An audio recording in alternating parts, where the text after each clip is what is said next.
ও দোস্ত, মহিলাদের নামাজ পুরুষের নামাজ পার্থক্য করে জানতে হবে। কথা লম্বা, এমন একটা মজমুন এসে গেছে যা 2-3 দিন পর্যন্ত না করলে ফুরোয় না।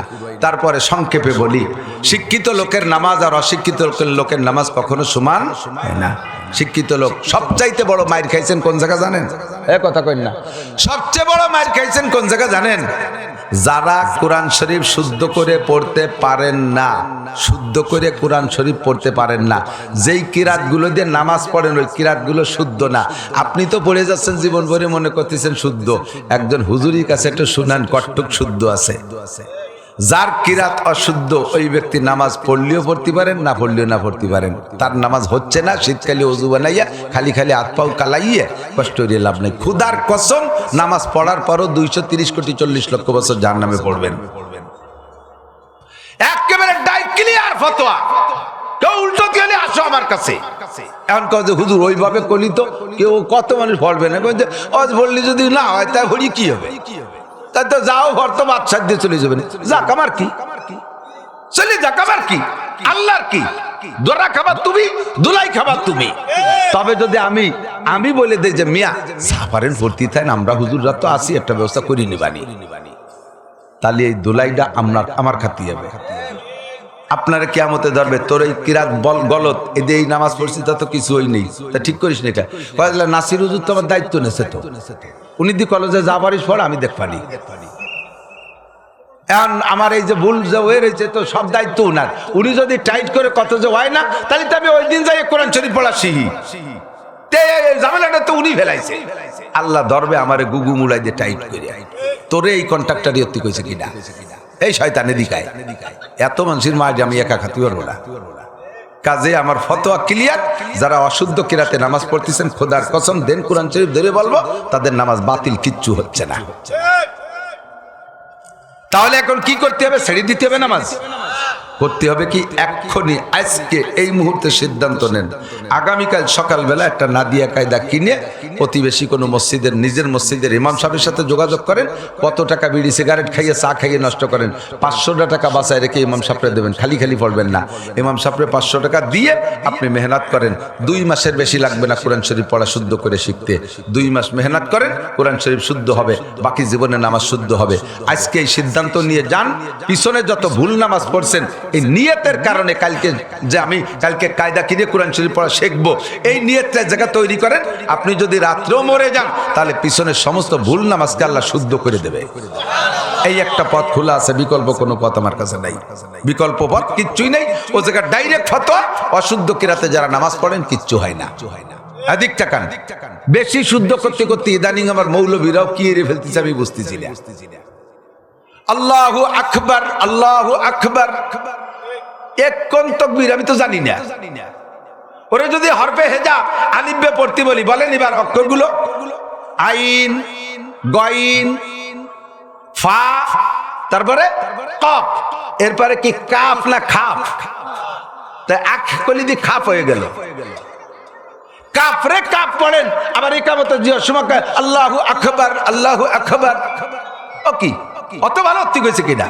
একজন কোরআন শরীফ পড়তেছি এত শুদ্ধ করে, সে শুদ্ধ যেন কি হয়ে যাচ্ছে।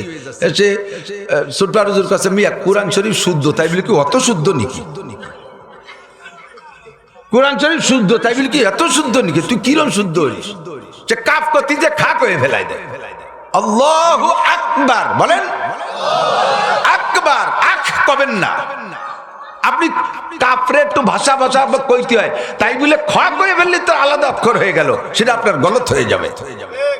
আল্লাহু আকবার, আল্লাহু আকবার, আল্লাহু আকবার, আল্লাহু আকবার।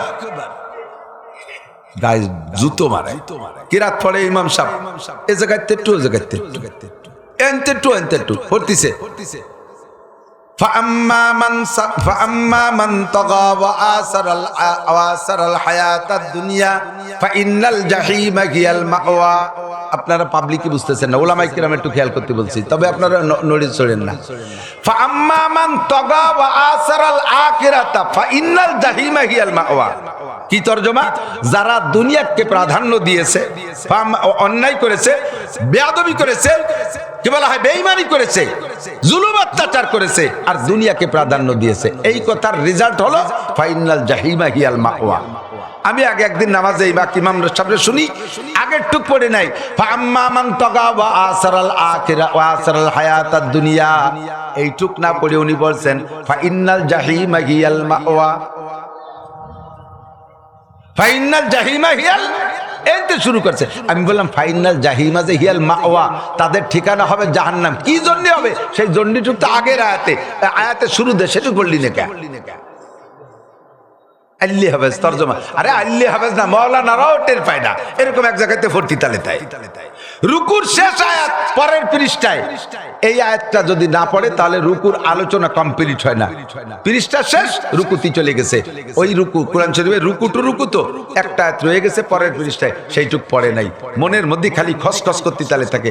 ওইটুক পড়লে আলোচনাটা হয়ে যায়। আমি তো তরজমা বুঝি। আপনি যদি তরজমা বুঝে পড়েন তাহলে আলাদা মজা পাবেন। তবে কোরআন শরীফ এমনই কিতাব, তরজমা না বুঝে পড়লে হরফে হরফে 10 নেকি, বলেন সুবহানাল্লাহ। তবে শুদ্ধ পড়তে হবে, শুদ্ধ না পড়লে বইয়ে কোরআন শরীফ পড়লে আয়াতকুন নেকিও পাবা না। আয়াতকুন বোঝেন? এক নেকির অর্ধেকটা আমাকে গোপালগঞ্জে আয়াতকুন নেকিও পাবা না। সারা কোরআন শরীফ পড়বা, এক বস্তা গুনাহ নিয়ে বাড়ি যাবা। এজন্য সকলে শুদ্ধ করে কোরআন শরীফ পড়া শিখতে হবে। মহিলারা শিখবে মহিলা মাদ্রাসায় যাইয়া, পুরুষরা তাড়াতাড়ি সিদ্ধান্ত নেন, বাবা ভাষা কানে উড়াই দিয়েন না। হাসাউফা তারা ইজান কাশাফাল গুবারো আবার সুনতাহতা রিজলিকা আমহামারো। অন্ধকার কেটে গেলে প্রমাণ হবে গোলার পিঠে বসা আছেন না গাদার পিঠে বসা আছেন।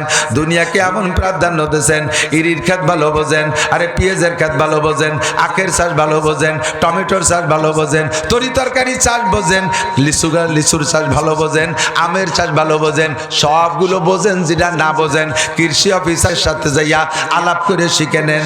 আপনি নামাজ ভালো বোঝেন না, কোরআন ভালো বোঝেন না, এর জন্য এর কৃষি অফিসারের কাছে কোনো দিন গেছেন, হুজুরির কাছে কি কোনো দিন গেছেন?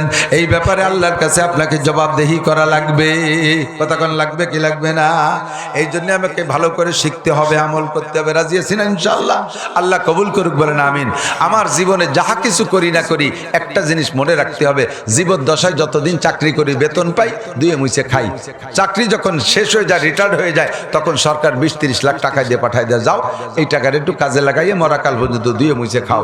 যারা বুদ্ধিমান জ্ঞানী তারা অর্ধেক টাকা দিয়ে একটু জমি রাখে শহরের পাশে, আর অর্ধেক টাকা দিয়ে একটা ছোট মোটো অলি একটা বিল্ডিং ফিল্ডিং করে সেখানে 2 ইউনিট করে ভাড়া দিয়ে আসে, মাসে 10-20 হাজার টাকা। এই টাকাগুলো যদি ভেঙে খায় কয়েকদিনই শেষ হয়ে যাবে। তো মরণকাল পর্যন্ত ছেলে মেয়ে বউ বাচ্চার মুখাপেক্ষি যাতে হওয়া না লাগে, এই জন্য এখান থেকে ভাড়া আসে। এই সচেতনা বোধ রেখে একটা বিল্ডিং করে ভাড়া দেয়, দেখি দেন, এরকম আছে না? এটা হলো বুদ্ধিমান জ্ঞানী মানুষ। তা আল্লাহ পাক বলেন, নবী পাক বলেন, তুমি দুনিয়ায় যতদিন আসো অতদিন নামাজ রোজা হজ যাকাত ইত্যাদি ভাবে কামাই করতেছো, মরার পরে অনাদি অনন্তকাল জান্নাতে থাকবা। ওই জায়গা থাইকে তোমাকে এই নেকি ব্যবহার করা লাগবে। জান্নাতের টাকার নাম হলো নেকি।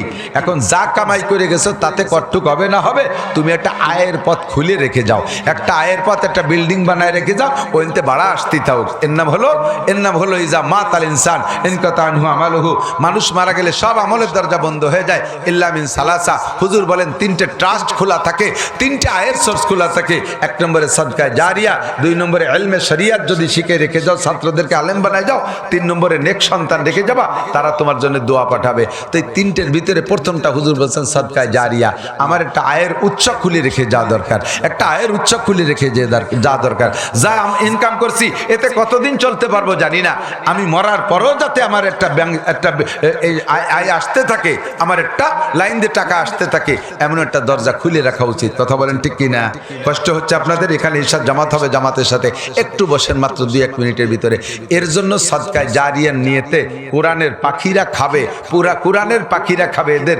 আরে ভাই, দুনিয়ার যত পাখি আছে তাদের নিজস্ব কোনো ক্ষেত খাবার নাই, অথচ তারা খাচ্ছে আমাদের বাগবাগান থেকেই, ঠিক কি ঠিক না? তো কোরআনের পাখিগুলো এ জায়গা আসছে, তাদের একটা খানা আপনার বাগানের মধ্যে চালু রাখবেন, এই নিয়ত করে আজীবন সদস্যের খাতায় আপনি মাদ্রাসায় সারা জীবন ভরে দিয়ে যাবেন। হুজুররা দোয়া করবে আপনার জন্য, দুটি দোয়া। এদিক তাকান, একটা হলো আপনি নাম লেখায় দেবেন যে বছরে আমি 1000 টাকা দেব, তাতে যতদিন বেঁচে থাকি অতদিন দেব। এই জায়গা আপনার জন্য দুই প্রকারের দোয়া হবে। একটা হলো আল্লাহ এই চাচারে তুমি ধন সম্পদ ঠিক রাখো, কারণ উনি যদি গরিব হয়ে যায় তাই তো 1000 টাকা দিতে পারবে না, এই জন্য আপনার সম্পদের দোয়া হুজুররা করবে। 2 নম্বর দোয়া করবে আল্লাহ এই কাগারে অনেক দিন বাঁচায় রাখো, কারণ উনি যদি 4-5 বছর পর মরিয়ে যায় তাতে সেটা বন্ধ হয়ে যাবে, উনি যতদিন বাইচে থাকবে ততদিন আমরা টাকা পাবো। তাহলে আপনার পক্ষের দামি দামি দুটি দোয়া, একটা হলো আপনার অর্থ সম্পদ ঠিক রাখার দোয়া, 2 নম্বরে আপনাকে সুস্থতার সাথে লম্বা হায়াতের দোয়া। এই দুটি জিনিস তো আমার দরকার, এই দোয়া হুজুররা করবে।